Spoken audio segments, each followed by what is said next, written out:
ফেকার সূচনা কোথায় থেকে? যখন শরীয়তের সূচনা তখন ফেকারই সূচনা। নবী করিম সাল্লাল্লাহু আলাইহি ওয়াসাল্লাম নিজে ইজতিহাদ করেছেন, সাহাবায়ে কেরাম ইজতিহাদ করেছেন, তাবেঈনরা ইজতিহাদ করছেন, তবে তাবেঈনদের অবস্থায় এসে ফেকাটা মাযহাব আকারে রূপ ধারণ করছে। নবী করিম সাল্লাল্লাহু আলাইহি ওয়াসাল্লাম ইজতিহাদের মিসাল আমরা দিয়েছি। বদরের ময়দান থেকে কিছু সৈনিককে কি করা হয়? কয়েদ করা হয়, বন্দী করা হয়। তখন ওই সময়বর্তীতে এদের ব্যাপারে কি ফয়সালা হবে? রাসূলুল্লাহ সাল্লাল্লাহু আলাইহি ওয়াসাল্লাম এদেরকে নিয়ে বসছেন। বসার পরবর্তীতে আবু বকর রাদিয়াল্লাহু তাআলা আনহু বললেন, এটা ইসলামের প্রথম মাআরাকা, এটা ইসলামের প্রথম যুদ্ধ, সুতরাং এই সুবাদে এদেরকে কি না করা হোক, হত্যা না করা হোক, কিছু ফিদিয়া নিয়ে তাদেরকে ছেড়ে দেওয়া হোক। আর ওমর রাদিয়াল্লাহু তাআলা আনহু কি সিদ্ধান্ত দিলেন? যে তার পড়োশি অর্থাৎ যার যে আত্মীয় মুসলমান আছে ওই মুসলমানের হাতে ওই আত্মীয়কে দিয়ে দেওয়া হোক, সে যেন তাকে হত্যা করে দেয়। পরবর্তীতে রাসূলুল্লাহ সাল্লাল্লাহু আলাইহি ওয়াসাল্লাম রায় দিলেন কি, যে তাদেরকে কিছু ফিদিয়া দিয়ে ছেড়ে দেওয়া হোক। তো আল্লাহ তাআলা সাথে সাথে আয়াত নাযিল করছেন কি, মা কানা লিনাবিয়্যিন আইয়াকুনা লাহু আসরা হাত্তা ইউসখিরা ফিল আরদি তুরিদুনা আরাদাদ দুনিয়া ওয়াল্লাহু ইউরিদুল আখিরাহ। আরেকটা আয়াতে আমরা পাই কি, ওয়ামা ইয়ানতিকু আনিল হাওয়া, নিজের মন গড়া কোনো কথা তিনি বলেন না। ইন হুয়া ইল্লা ওয়াহয়ু ইউহা, তার নিকট ওহী আসার পর তখন তিনি কি সেটা বর্ণনা করেন। এই হাদিসে দেখা গেল নবী করিম সাল্লাল্লাহু আলাইহি ওয়াসাল্লাম সাহাবায়ে কেরামদের সাথে পরামর্শ করলেন, ইজতিহাদ করলেন, ইজতিহাদ করার পরবর্তীতে উনি সিদ্ধান্ত দিয়ে দিলেন যে ফিদিয়া দিয়ে ছেড়ে দেওয়া হোক। আল্লাহ তাআলা বলছেন যে কোন নবীর জন্য এমনটি করা কি হয়নি, ঠিক না। আর ওখান দিয়ে বলতেছেন নবী করিম সাল্লাল্লাহু আলাইহি ওয়াসাল্লাম কোনো কথা বলেন না ওহী ছাড়া। তাহলে এখানে ব্যতিক্রম হলো কেন? প্রশ্ন বুঝে আসছে কিনা? এখানে ব্যতিক্রম হলো কেন? নবী করিম সাল্লাল্লাহু আলাইহি ওয়াসাল্লাম সম্পর্কে কোরআনে বর্ণিত হয়েছে ওয়ামা ইয়ানতিকু আনিল হাওয়া, অথচ আল্লাহ সুবহানাহু ওয়া তাআলা বলছেন ওয়ালা তুসাল্লি আলা আহাদিন মিনহুম মাতা আবাদান ওয়ালা তাকুম আলা কবর। যে আব্দুল্লাহ ইবনে উবাই ইবনে সালুল যে রাইসুল মুনাফিকিন মৃত্যু সজ্জায় যখন শায়িত, তখন তার সন্তানকে বলতেছেন যে বাবা আমি যখন মারা যাব তখন নবী করিম সাল্লাল্লাহু আলাইহি ওয়াসাল্লামের কাছে গিয়ে বলবা উনি যেন আমার জানাজাটা পড়ায়। আরেকটা কথা বলছেন, আমার কাফনের কাপড় যেন ওনার জুব্বাটা হয়। তো ওনার সন্তান উত্তর দিচ্ছেন যে আপনি সারা জীবন নবী করিম সাল্লাল্লাহু আলাইহি ওয়াসাল্লামের বিদ্বেষ পোষণ করেছেন, নবী করিম সাল্লাল্লাহু আলাইহি ওয়াসাল্লামের বিরোধিতা করেছেন, আপনি আবার এই জিনিসটার আশা কিভাবে করেন? তো মুনাফিক তো চালাক না হলে সে মুনাফিকই করতে পারে না, আবার সাদা সিধা মানুষ কি হয় না, মুনাফিক হয় না। তো সে মুনাফিক তো ওই আবেগ জড়া বয়ান দিয়ে বলতাছে আরে তুমি নবী করিম সাল্লাল্লাহু আলাইহি ওয়াসাল্লামের সাথে আমি কি উল্টা সিধা করেছি সেগুলো দেখেছো? নবী করিম সাল্লাল্লাহু আলাইহি ওয়াসাল্লাম যে একজন দয়াশীল, একজন মানে অনেক দয়াশীল, ক্ষমাশীল, তুমি জিনিসটা দেখো নাই? অনেক দয়াবান নবী। তা তো ঠিক। আচ্ছা যাক, উনি মৃত্যুবরণ যখন করলেন, সন্তান তার রাসূল সাল্লাল্লাহু আলাইহি ওয়াসাল্লামের কাছে গেছেন, যাইয়া ওয়াকিয়া বর্ণনা করছেন। নবী করিম সাল্লাল্লাহু আলাইহি ওয়াসাল্লাম জানাজা পড়ানোর জন্য দরখাস্ত মঞ্জুর করে ফেললেন। আসতেছেন, আসার পথে ওমর রাদিয়াল্লাহু তাআলা আনহু বাধা দিলেন, ইয়া রাসূলুল্লাহ আপনি যাবেন না, মুনাফিকদের নামাজ আপনি পড়াবেন না। অনেক কথাবার্তার পর নবী করিম সাল্লাল্লাহু আলাইহি ওয়াসাল্লাম বলতেছেন না তুমি আমাকে বাধা দিও, অন্য কাজে বাধা দিও না। ওমর রাদিয়াল্লাহু তাআলা আনহু সরে গেলেন, নবী করিম সাল্লাল্লাহু আলাইহি ওয়াসাল্লাম আয়েশা নামাজ পড়ালেন, সবকিছু হলো। এবং কি ওই জুব্বা চাওয়ার সাথে সাথে জুব্বাও দিলেন। কেন জুব্বা দিলেন? কারণ ওই যে যখন একবার আব্দুল্লাহ ইবনে উবাই ইবনে সালুল এই মুনাফিক রাসূলুল্লাহ সাল্লাল্লাহু আলাইহি ওয়াসাল্লামকে একটা জুব্বা দিয়ে উপকার করেছিল। কিভাবে? ওই যে বদরের ময়দানে যে আব্দুল্লাহ ইবনে আব্বাস রাদিয়াল্লাহু তাআলা আনহু হুজুর সাল্লাল্লাহু আলাইহি ওয়াসাল্লামের চাচা কি হয়েছে? বন্দী হয়েছে। তখন ওনার জামা ফেটে গেছে। তখন জামা যখন ফাটা, এই মুহূর্তে নবী করিম সাল্লাল্লাহু আলাইহি ওয়াসাল্লাম সাহাবায়ে কেরামদের কাছে জামা চাইলেন। তো কারো জামা ওনার গায়ে লাগে না, ওনার মানে পায়ে লম্বায় অনেক বেশি ছিলেন, তো কারো জামা ফিট হয় না। তখন ওই সময় আব্দুল্লাহ ইবনে উবাই ইবনে সালুল রাইসুল মুনাফিকের উনি একটা জামা দিয়েছেন, ওই জামাটা ওনার একেবারে পারফেক্ট হয়েছে। তো ওই জামাটা দিয়া রাসূলুল্লাহ সাল্লাল্লাহু আলাইহি ওয়াসাল্লামকে একটা উপকার করছিল। আর নবী করিম সাল্লাল্লাহু আলাইহি ওয়াসাল্লাম তো এমন যে তাকে কেউ এহসান করলে ওই এহসানের বদলা তিনি দিয়ে থাকেন, তিনি কি করে থাকেন, দিয়ে থাকেন। এই জন্য যাই হোক ওটা দিয়ে কাফন হলো। আচ্ছা, এইখানেও আইসা নামাজ পড়াইলেন, কাফন দাফন হলো, সবকিছু হলো। আল্লাহ তাআলা বলতেছেন লা তুসাল্লি আলা আহাদিন মিনহুম মাতা আবাদান ওয়ালা তাকুম আলা কবরিহি।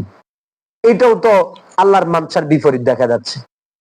করছেন আল্লাহর মানসার বিপরীত হয়েছে। যেমন আল্লাহ তাআলা নবী করিম সাল্লাল্লাহু আলাইহি ওয়াসাল্লামকে আবার তানবীহ করতেছেন, আপনি নামাজ পড়াবেন না, অথচ নবী করিম সাল্লাল্লাহু আলাইহি ওয়াসাল্লাম নামাজ পড়ে আসছেন। ও এতে বললো কি নবী করিম সাল্লাল্লাহু আলাইহি ওয়াসাল্লাম যা বলেন ওহী থেকে বলেন, ওয়া মা ইয়ানতিকু আনিল হাওয়া ইন হুয়া ইল্লা ওয়াহয়ু ইউহা। আর এই আয়াতে বলেন এটা তারুজ বাজে কিনা, কঠিন তারুজ বাজে। তো এই জন্য আমাদের একটা জিনিস জানা জরুরি, আসলে ওয়াহি কি জিনিস, ওহির মর্মই আমরা আসলে মনে হয় বুঝি নাই। ওহি দুই ভাগে বিভক্ত। ওহি কয় ভাগে বিভক্ত? দুই ভাগে বিভক্ত। একটা হলো ওয়াহি মাতলু আর একটা হলো ওয়াহিয়ে গায়রে মাতলু। ওয়াহিয়ে বলেন, কথা বলেন, ওয়াহিয়ে মাতলু আর একটা হলো ওয়াহিয়ে গায়রে মাতলু। মাতলু এটা কোন সিগা? ইসমে মফউলের সিগা, আই আল্লাযী তুলিয়াত, আল্লাযী তুলিয়াত তালা ইয়াতলু।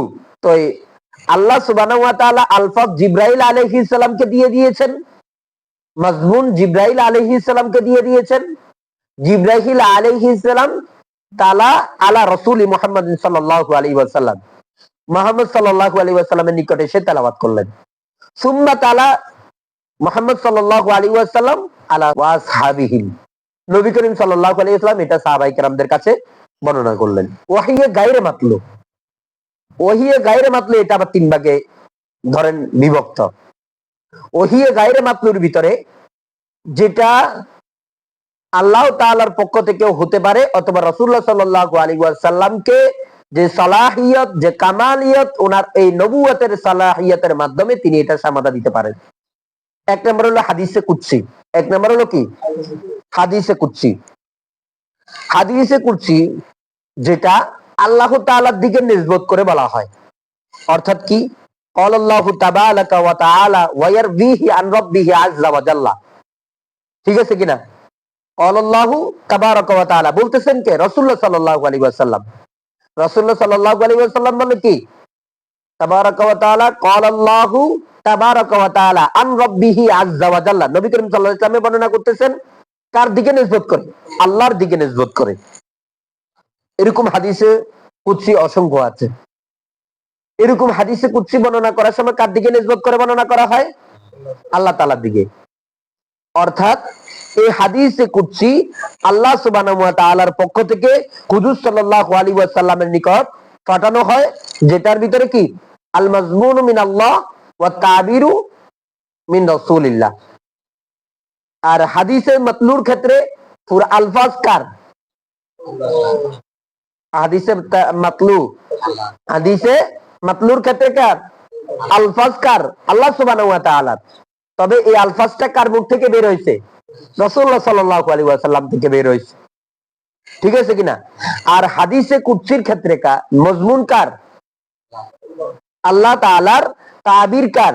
রাসূলুল্লাহ সাল্লাল্লাহু আলাইহি ওয়াসাল্লামের। আল মাজমুনু মিনাল্লাহ ওয়া তাবিরু মিন রাসূলিল্লাহ। হাদিসে কুদসির সংজ্ঞা কি ধরা যায়? আল মাজমুনু মিনাল্লাহ ওয়া তাবিরু মিন রাসূলিল্লাহ।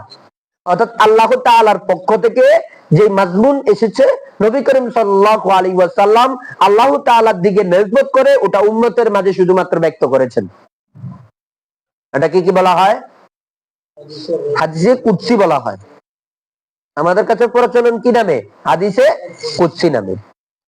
অর্থাৎ জিনিসটা কি? সাইদ আহমদ আলমপুরি রাহিমাহুল্লাহ উনি জিনিসটার ব্যাখ্যা এভাবে করেন যে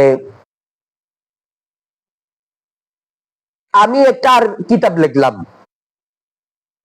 আমার একটা ছাত্র এই কিতাবটাকে আরবি করলো। আচ্ছা, আমার লেখা কিতাবটা একটা ছাত্র আরবি করলো, তো আরবি করার ক্ষেত্রে উনি মাজমুন কার রাখলো? আমি যে মজমুনে কথাটা বর্ণনা করছি সেম এই বাংলা কিতাবটাকে সে আরবি করলো, অর্থাৎ ভাষা যে পরিবর্তন করলো, এটাকে ট্রান্সলেট করলো, এই ট্রান্সলেটটা কে করলো? সে করলো। অর্থাৎ আমি বাংলা ভাষায় যে কিতাবটা লিখছি আমার মজমুনটাকে ঠিক রেখে সে শুধুমাত্র এটাকে কি করে দিল? আরবি করে দিল।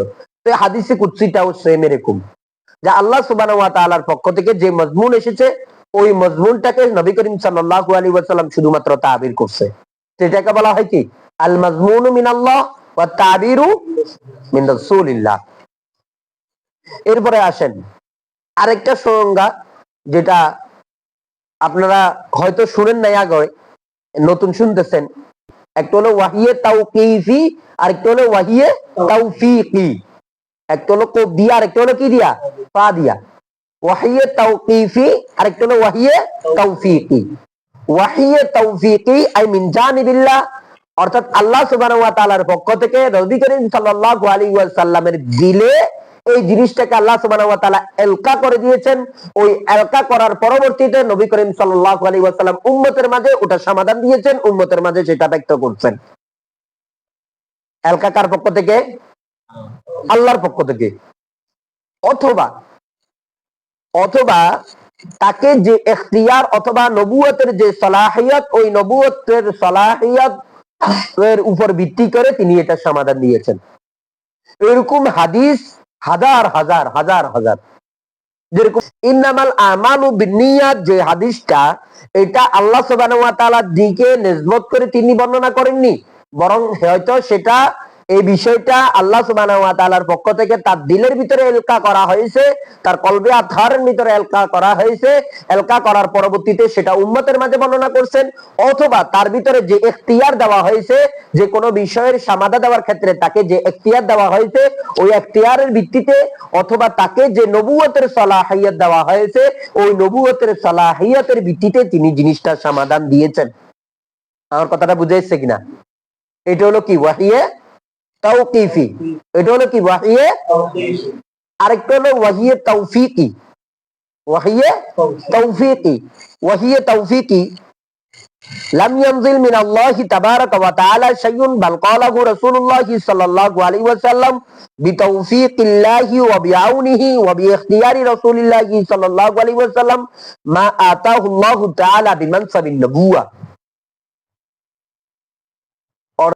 অর্থাৎ আল্লাহ সুবহানাহু ওয়া তাআলার পক্ষ থেকে কোনো ওয়াহী আসেনি, বরং যেটা শুধুমাত্র নবী করিম সাল্লাল্লাহু আলাইহি ওয়াসাল্লাম তাকে যে ইখতিয়ার দিয়েছে, এই ইখতিয়ারের বদৌলতে তিনি জিনিসটার সমাধান দিয়েছেন।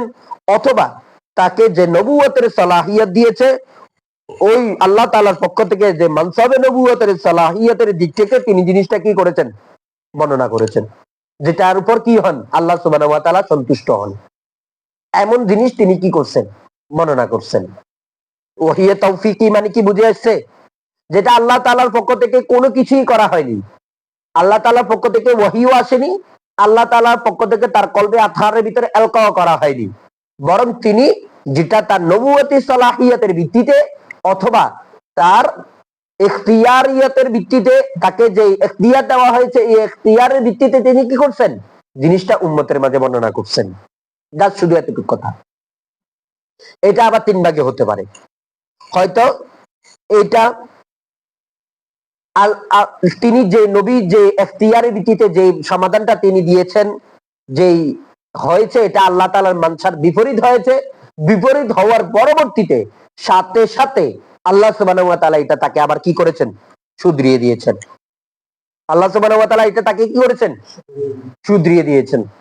অর্থাৎ কথার কথা তার একটা ইজতিহাদ করছেন, ইজতিহাদটা তিনি উম্মতের মাঝে বর্ণনা করবেন। তবে এই যে বর্ণনা করবেন, এটা তার আল্লাহ সুবহানাহু ওয়া তাআলার মানসার খেলাফ। তো মানসার খেলাফ হওয়ার পরবর্তীতে উম্মতের মাঝে বর্ণনা করার আগে আগে আল্লাহ সুবহানাহু ওয়া তাআলা এটাকে আবার শুধরিয়ে দিয়েছেন। এটাকে আবার কি করেছেন? শুধরিয়ে দিয়েছেন। এটা হলো এক ধরনের, অর্থাৎ আল্লাহর মানসার মুখালেফ ছিল, সাথে সাথে আল্লাহ সুবহানাহু ওয়া তাআলা এটা তাকে আবার কি করে? ওয়াহির মাধ্যমে হোক, যেভাবে হোক, আল্লাহ সুবহানাহু ওয়া তাআলা তাকে এটা আবার কি করলেন? শুধরিয়ে দিলেন। আরেকটা হলো যেটা আল্লাহ সুবহানাহু ওয়া তাআলার একেবারে মানসার মুওয়াফিক, দ্বিতীয়ত হলো কি, যে আল্লাহ রাসূলুল্লাহ সাল্লাল্লাহু আলাইহি ওয়াসাল্লাম যে সমাধানটা দিয়েছেন, ওই সমাধানটা পুরাপুরি আল্লাহ সুবহানাহু ওয়া তাআলার মানসার মুওয়াফিক। এরকম হাদিস ঘুরে ঘুরে ঘুরে ঘুরে আছে হাদিসের জগতে, হাজার হাজার হাদিস আছে কি এটার উপর, যে নবী করিম সাল্লাল্লাহু আলাইহি ওয়াসাল্লাম সমাধান দিয়েছেন তার ইখতিয়ারিয়তের ভিত্তিতে, এবং তার নবুয়তের যে সালাহিয়ত, ওই সালাহিয়তের ভিত্তিতে উনি সমাধান দিয়েছেন। সমাধান দেওয়ার পর এটা আল্লাহর মানসার মুওয়াফিক হয়েছে, এটা অনেক হাদিস আছে।